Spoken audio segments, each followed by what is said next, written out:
My writing has been a long journey, actually. It started in elementary school. I started writing at 8, when I was 8 years old.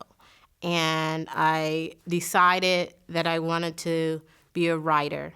It was like high school.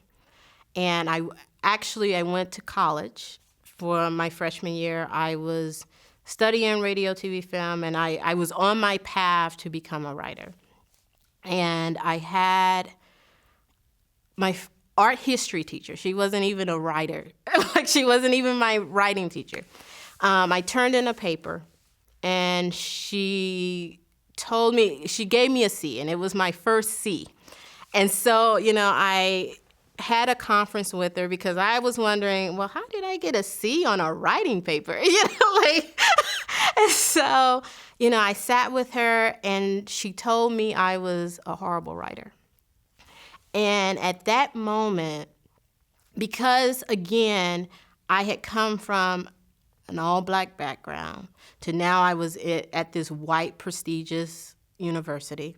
So at that moment, I was like, well, this white woman is telling me that I'm a horrible writer. So I must be a horrible writer. So I totally switched paths at that point. I decided, well, I can't be a writer because I'm not good at it. So I decided, well, I still want to work in television, so let me just produce. Let me just go in that path. And so I switched because I was majoring in minoring in journalism. So I switched that and minored in PR.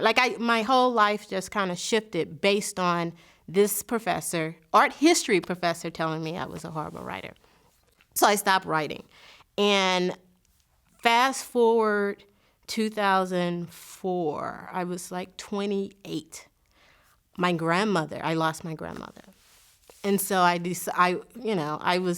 she was like my first death.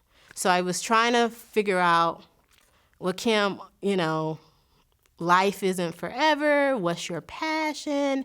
I had all of these questions, and writing popped up. And so I was like, well, but I haven't written, and I'm still thinking I'm a horrible writer. And so I just started journaling. I was like, okay, let me just journal. And from journaling, my first book came about. And I published my first book when I was 30. And so, but it was funny because I was with friends. People would ask me, what did I do? And I would always say, oh, I'm a producer. And my friends would say, but no, you're a writer because you wrote a book. And I was like, yeah, I'm not a writer. I just wrote a book. I was still not calling myself a writer. And again, it was the art history teacher. And so fast forward, I wrote my second book, still not calling myself a writer. And so I lost a job, and I was, at home, and I wrote a play and put the play on. And the play was, pretty good. I got it got good reviews, and I was like, well, maybe I am a writer, but still not really calling myself a writer. So during that time, I was like, well, I wrote this play. I really want to get it. I really want to start writing. I really want to commit to writing, but I wasn't ready to call myself a writer. So I was like, well, let me just start blogging, because it would, no one will see me. So, and it would keep me writing, So that's how I started blogging. And from there, I developed my first web series. And it wasn't until I developed my first web series where I was like, oh, maybe I'm a writer.